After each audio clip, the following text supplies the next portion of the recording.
nesta edição, acompanhe entrevista com Guilherme Boulos, do Movimento dos Trabalhadores Sem Teto.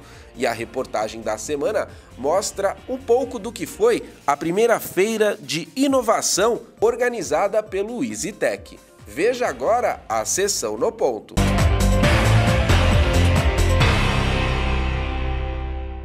O nosso EasyTech, o Instituto Superior de Inovação e Tecnologia, nossa Faculdade de Engenharia de Inovação, nós estamos já todos aprovados, tudo aprovado pelo MEC, tudo pronto para começar o nosso curso de graduação. E nós estamos iniciando cursos de pós-graduação, de extensão universitária, nós estamos iniciando cursos de real importância para os trabalhadores brasileiros e em particular, do Estado de São Paulo. Nós estamos discutindo cursos que possam estar colocando no mercado, colocando profissionais voltados à indústria, voltados à empresa, voltado ao trabalho e, obviamente, com pós-graduação, doutorado, mestrado, não voltado à academia, e sim à indústria. Vamos fazer do nosso EasyTech a referência na escola no Brasil. A nossa intenção é que nós tenhamos um curso de qualidade, de inovação e que busque cada vez mais colocar o profissional no mercado com capacidade, tecnologia e competência.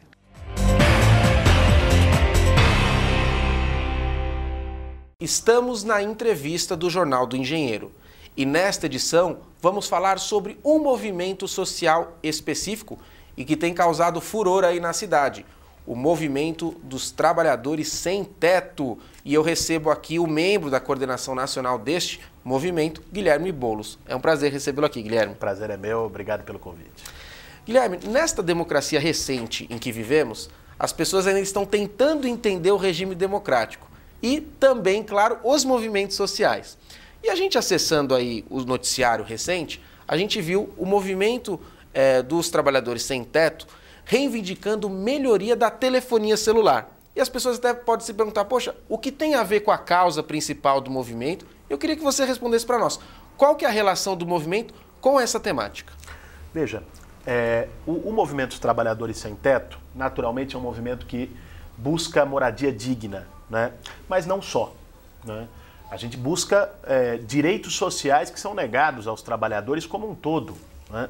Então, a luta do movimento mais ampla é uma luta por reforma urbana, onde você não adianta dispor apenas de uma moradia, fazer uma luta, conseguir um apartamento, conseguir o financiamento de uma casa popular e não ter os serviços básicos, que é o que frequentemente ocorre, né? Ocorre das pessoas ganharem uma casa, muitas vezes, no extremo das periferias urbanas, que é onde são construídas a maior parte dos conjuntos habitacionais populares, sem infraestrutura, sem saúde, sem educação, sem o conjunto da infraestrutura necessária. Então, digo isso para colocar que, para o MTST, assim como para o conjunto dos movimentos sociais, não é nenhuma novidade fazer uma luta mais ampla do que a sua pauta mais central, mais específica, né?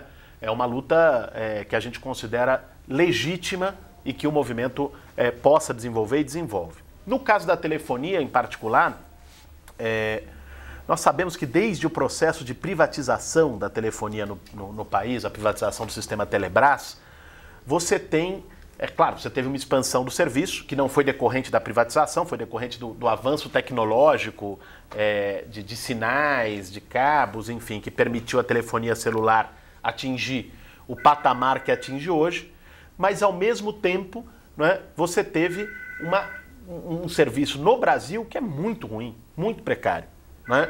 Então você tem a tarifa no Brasil, que é uma das mais caras do mundo, e um serviço que é um dos piores do mundo, do ponto de vista de cobertura, do ponto de vista de atendimento. E é muito curioso, o MTST, a base do movimento está nas periferias urbanas, que é onde esse problema é mais crônico, né? Onde falta antena, onde não tem nenhuma preocupação no sentido de garantir o serviço pelo qual as pessoas pagam, né? Então, a gente acha até curioso a reação que se teve à nossa mobilização nas operadoras, porque nós entendemos que isso é uma coisa generalizada, não é nem só quem está na periferia, quem está em todos os lugares o serviço é muito ruim. Quem nunca pensou em ocupar a TIM, ocupar a Claro, ocupar a Oi, a Vivo, enfim. Mas quando o movimento sem teto ocupou, isso foi visto de uma forma ruim. revelador do que é o preconceito social das camadas médias e da elite brasileira, que pode até concordar com uma determinada pauta, mas porque foi feito pelo sem-teto, aí não pode, aí é ilegítimo. Né? Nós não achamos isso razoável e vamos continuar mobilizados pelas pautas que a base do movimento achar necessária. Guilherme, com essa lógica de melhorar a infraestrutura urbana como um todo, a gente pode esperar que na pauta do movimento esteja também a mobilidade, esteja também algum outro aspecto aí urbano que também atrapalhe toda a cidade? Não tenha dúvida, não só vai estar como já esteve. O MTST, por exemplo, aqui na zona sul de São Paulo, na região do Mboi-Mirim, que é onde nós temos um problema crônico de transporte.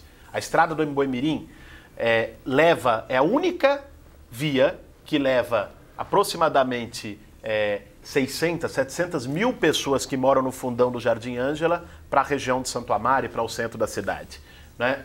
Ela é um congestionamento total, ela é um fato conhecido. As pessoas demoram 3, 4 horas para ir para o serviço, para voltar do serviço. O MTST já fez inúmeras mobilizações lá e, inclusive, a conquista do metrô Jardim Ângela, que já está em licitação, e a conquista da duplicação do Mboi-Mirim, que foi anunciada também pelo prefeito Fernando Haddad, foi também parcialmente resultado da luta do movimento naquela região, junto com associações de moradores, junto com movimentos locais, assim como estivemos na luta o ano passado, junto com o movimento Passe Livre pela redução da tarifa. Então, esse tema do transporte, da mobilidade também é essencial e não só. O movimento já fez atos por saúde, conseguiu garantir AMAs, UPAs, UBSs em várias regiões periféricas onde não tinha, por meio das mobilizações, conseguiu garantir conselhos populares de acompanhamento de hospitais e postos de saúde quando tinha problema de diálogo da comunidade com a direção do hospital. Então, essas são lutas que nos são muito caras e importantes. Perfeito. Nesta edição aqui do Jornal do Engenheiro estamos conversando com o Guilherme Boulos. E o tema, a pauta do MTST, o Movimento dos Trabalhadores Sem Teto. E aqui ele nos dizendo e mostrando que vai muito além do que a moradia para os seus membros, aqueles que necessitam desse recurso, dessa situação em que é primordial, a habitação. No próximo bloco, Guilherme, eu quero que a gente entre mais a fundo a respeito desta pauta central do movimento. A gente volta daqui a pouquinho.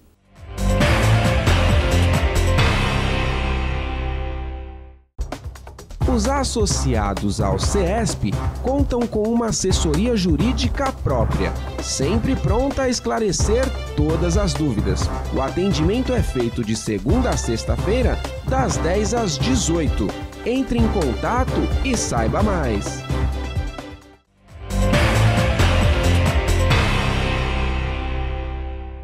Estamos de volta aqui no Jornal do Engenheiro, recebendo o Guilherme Boulos, da Coordenação Nacional do Movimento dos Trabalhadores Sem Teto. No bloco anterior, nos explicava aí uma das grandes pautas do movimento, que é a reforma urbana, melhorar o espaço onde vivemos. Mas nesse bloco, Guilherme, vamos falar mais sobre a questão da habitação.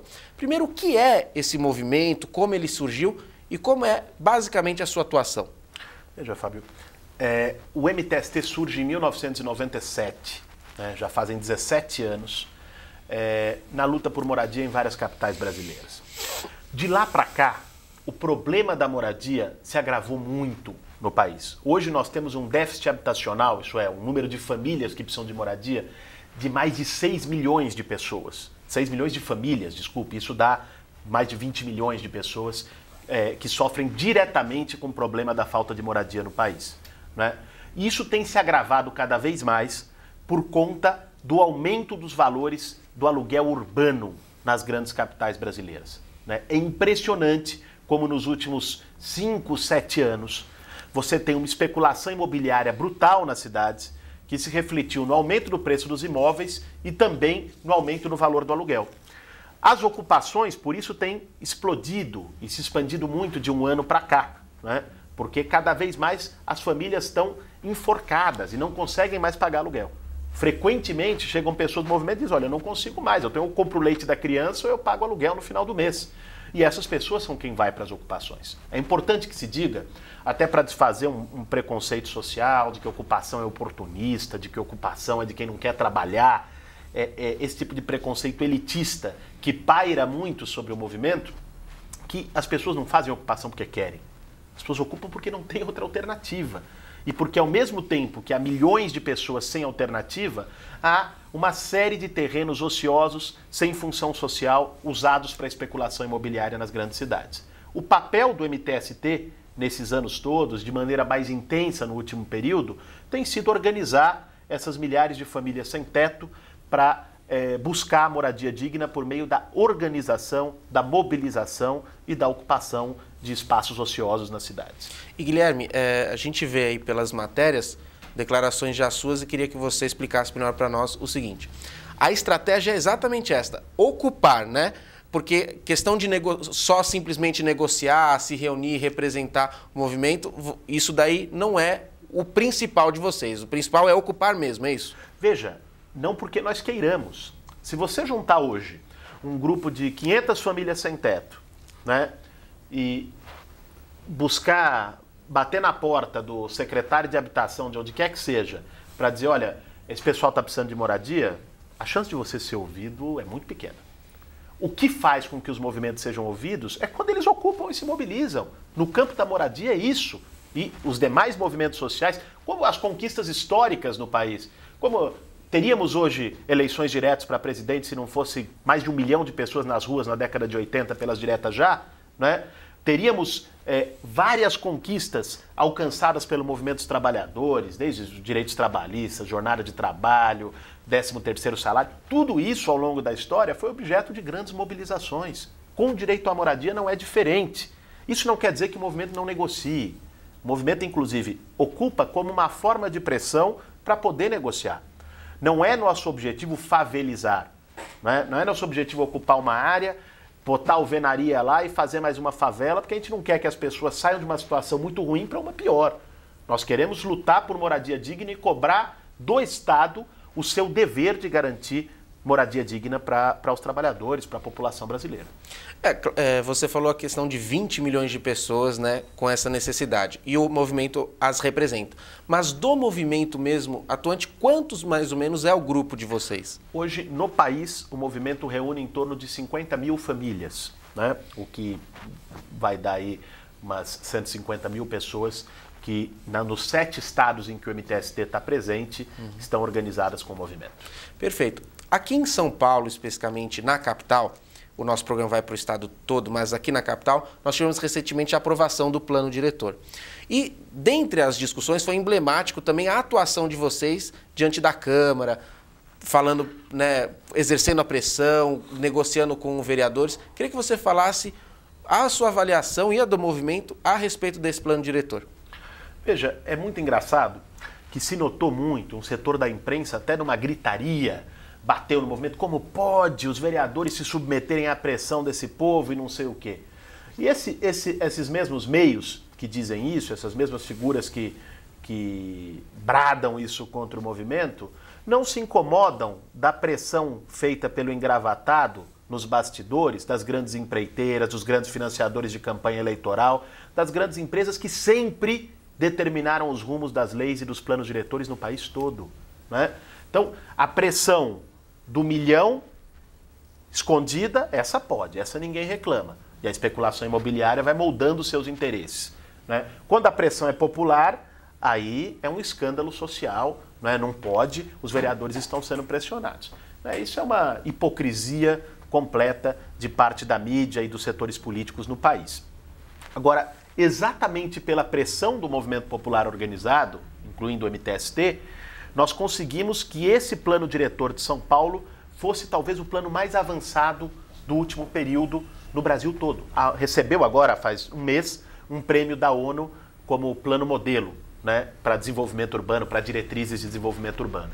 E parte disso foi obtido pela pressão, pela disputa para áreas para moradia popular. A disputa pela cidade é viva e é uma disputa forte, né? Por um lado está ali a especulação imobiliária, as construtoras, incorporadoras querendo abocanhar aquelas áreas. E por outro lado o movimento popular está ali querendo reservar e preservar aquelas áreas para moradia popular, né? E para outras finalidades sociais. Essa é a disputa do território, é a disputa do uso da cidade, é a disputa de para quem de fato a cidade vai ser e vai servir, né? e o plano diretor trouxe alguns avanços importantes, embora ainda não seja um plano ideal. É um plano que também sofreu muita pressão do setor imobiliário e que reflete interesses do setor imobiliário também. Mas conseguiu dobrar as áreas destinadas para a moradia popular na cidade de São Paulo, conseguiu garantir um mecanismo chamado cota de solidariedade, que obriga os empreendimentos de alto padrão a reservar, seja em área, seja em valor, uma contrapartida para a moradia popular, né? Conseguimos um dispositivo para uma política de prevenção de despejos forçados na cidade de São Paulo. Então são alguns avanços no sentido dos interesses daqueles que nunca foram representados nas leis, nas câmaras, nos planos diretores. Perfeito. Guilherme, em diversos momentos você fala a respeito de como a mídia retrata o movimento. Como é que o movimento contra-argumenta com a mídia? Vocês têm veículos próprios? Como vocês se expressam? Como vocês se mostram para a sociedade, além daquela imagem que você diz deturpada da mídia? É uma luta de Davi contra Golias, né? Eles têm todos os meios na mão. Aliás, a defesa que o movimento faz em relação a isso é que nós precisamos urgentemente da regulação das telecomunicações no Brasil. Nós precisamos de uma lei que regulamente, que acabe com o monopólio em que 5, 6 famílias detêm o direito de se comunicar no país de acordo com interesses privados e com as suas vontades políticas, né? A comunicação precisa ser democratizada para que todos os setores sociais possam ter voz. Porque hoje essa luta é desigual. Eu estou conversando aqui com você, tenho a oportunidade de conversar em alguns outros lugares, o movimento produz os seus pequenos materiais, mas isso não se compara ao poder da grande mídia e aos preconceitos, ao ódio de classe, à oposição ao movimento e às lutas populares que essa mídia diariamente destila nos seus programas. Guilherme, nosso objetivo aqui foi justamente isso, diversificar o noticiário, poder com que o movimento tivesse aí vez e voz. Esse também não é só o compromisso dos sindicatos de engenheiros do Estado de São Paulo, mas também das TVs comunitárias, onde esse conteúdo é exibido aí em mais de 50 cidades. E eu queria deixar agora a câmera aberta para suas considerações e fique à vontade aí para poder manifestar aquilo que pensa o movimento. Agradeço, antes de tudo, pela oportunidade de estar aqui, de poder falar um pouco sobre a trajetória e essa luta do MTST. E o que eu diria aqui para complementar é que essa luta, ela não é uma luta de uma minoria, ela não é uma luta de um grupo antissocial, como frequentemente se vende.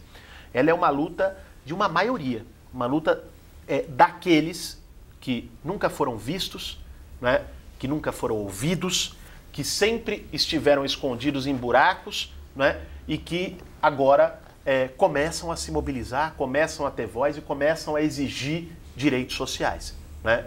Isso precisa ser encarado pelo conjunto da sociedade como um fato positivo, como um avanço na democracia brasileira, né? E não como uma parte da imprensa, do Ministério Público, infelizmente, do Judiciário, dos partidos políticos no Brasil encara como algo que merece ser criminalizado e calado, né? Nós temos uma elite no país que nunca se acostumou a ter oposição, nunca se acostumou a ver seus interesses questionados e sempre quis ter o povo sob o cabresto, silenciado, né? O MTST, junto com o conjunto das lutas dos movimentos populares, representam a quebra desse cabresto, né? Um momento em que o povo autenticamente se organiza, se junta e busca mobilizar por seus direitos. Como nós colocamos aqui, não só a moradia, né? Moradia, saúde, creche pública, educação, enfim, telecomunicações, por que não? O conjunto dos direitos sociais que todos nós temos, mas que infelizmente ainda é negado para uma grande maioria no país. Isso aproxima o movimento da sociedade como um todo, né? Essa é a nossa ideia. O movimento é parte da sociedade e é uma parte viva da sociedade. Guilherme, muito obrigado pela presença aqui, viu? Obrigado a vocês pelo convite. O Jornal do Engenheiro não termina aqui. Fique conosco e acompanhe mais assuntos a respeito da inovação, da engenharia, do desenvolvimento e, claro, também da luta dos movimentos sociais.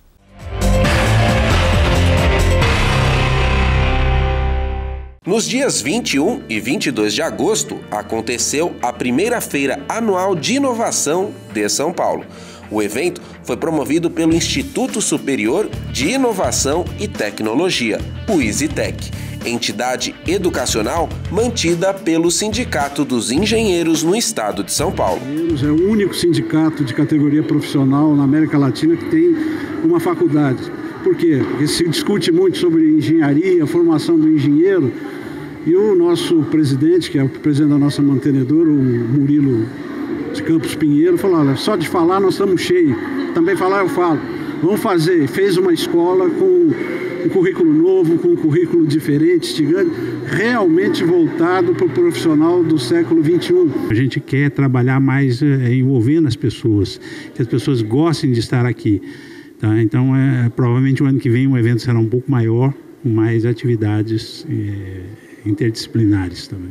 Entre os diversos palestrantes estiveram presentes Marcelo Taz e Serginho Groisman. A gente se comunica desde sempre usando tecnologia, desde dos homens das cavernas, né, que precisavam de luz para se ver e tal, de fogo e tal, depois a escrita, rádio, televisão, a gente sempre usou.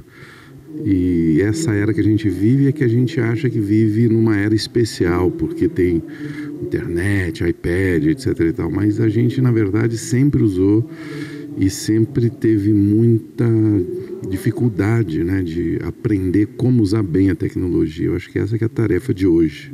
Continua a mesma.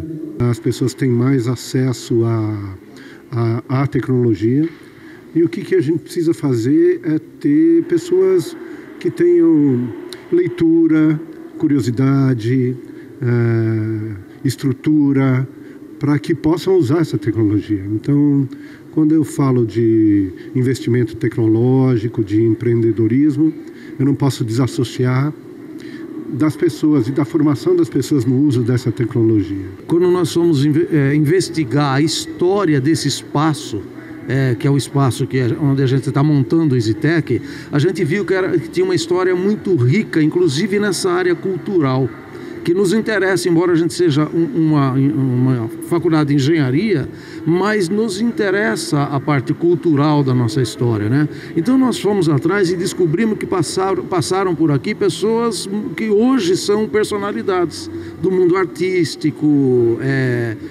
assim, pessoas da área política, e o evento acabou se montando desta forma, ele mesmo foi se montando. Nós entramos em contato com essas pessoas, com algumas delas, nós acabamos descobrindo que tem centenas de pessoas importantíssimas que passaram por aqui, mas algumas dessas pessoas que nós entramos em contato, na verdade, com todos que nós entramos em contato, se dispuseram a vir para cá e vão fazer parte desse nosso primeiro evento. Assim como o Serginho, né? Isso. Serginho, Marcelo Taz, nós acabamos descobrindo que o grupo Titãs foi constituído aqui dentro.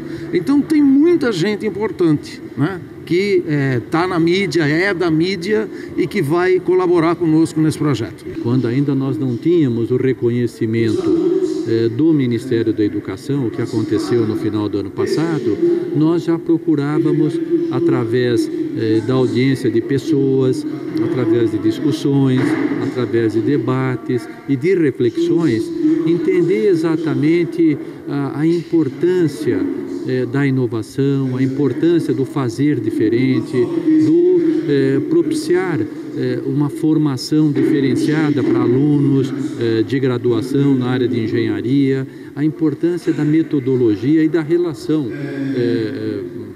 principalmente da relação entre os professores, entre aqueles que têm a missão de fornecer o conhecimento e aqueles que aprendem. Para saber mais a respeito da atuação do EasyTech pela inovação e tecnologia, acesse o portal da faculdade na internet.